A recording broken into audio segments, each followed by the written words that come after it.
Bismillahirrahmanirrahim. Assalamualaikum warahmatullahi wabarakatuh. Alhamdulillahilladzi anzala ala 'abdil kitaba wa lam yaj'al lahu 'iwaja qayyiman liyundhira ba'san syadida. Asyhadu an la ilaha illallah wahdahu la syarika lah wa asyhadu anna Muhammadan 'abduhu wa rasuluhu la nabiyya ba'dah.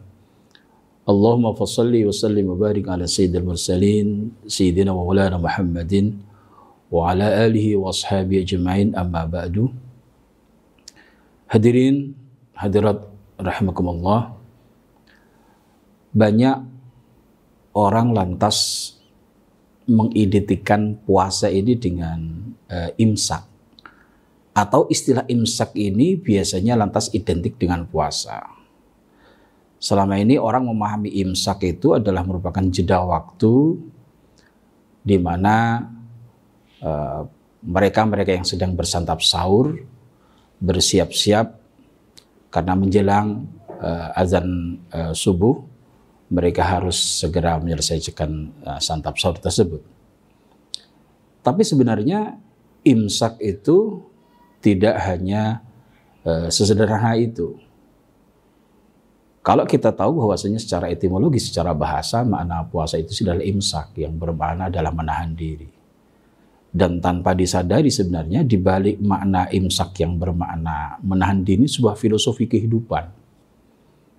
Artinya jika orang itu ingin sukses dalam hidupnya, baik hidup sebagai sosok hamba Allah yang kemudian dia mengemban amanat sebagai khalifatullah, maupun hidup sebagai manusia dengan segala potensi fisik, akal, dan sebagainya, maka sebenarnya imsak ini sangat penting. Jelasnya semacam ini. Dalam Al-Quran kita mengenal ada al-amr wan nahyu. Al-amr adalah perintah, an-nahyu adalah artinya larangan. Artinya bahwa tatkala Allah memberikan perintah dalam Al-Quran, itu diyakini di balik perintah itu karena memang manusia selaku orang yang atau pihak yang diperintah Allah memang punya potensi untuk melakukan perintah yang Allah bebankan kepadanya.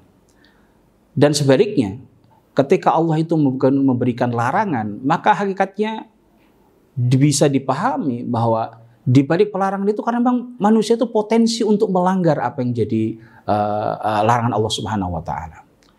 Contoh semacam ini. Tatkala kita bicara perintah, faman syahida minkum asy-syahra falyasumhu, namanya. Ada kata-kata falyasumhu, itu perintah untuk kemudian berpuasa.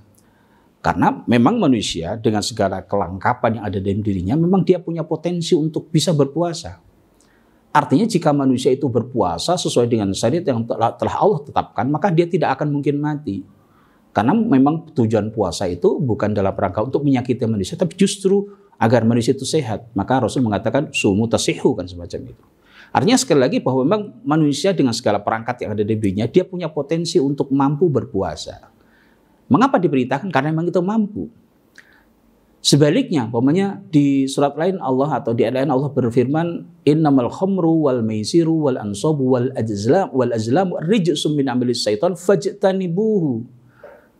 Allah mengatakan, berfirman, fajtanibuhu, hendaklah engkau jauhi.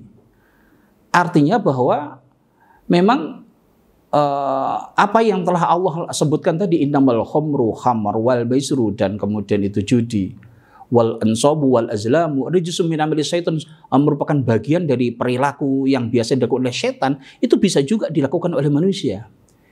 Sehingga jika itu kemudian dibiarkan, tidak ada larangan, maka tidak akan ada bedanya antara manusia itu dengan setan. Nah, potensi atau sebuah kekuatan kita menahan diri dari sesuatu yang mampu dan bisa merusak harkat manusia, itulah namanya imsak. Gitu.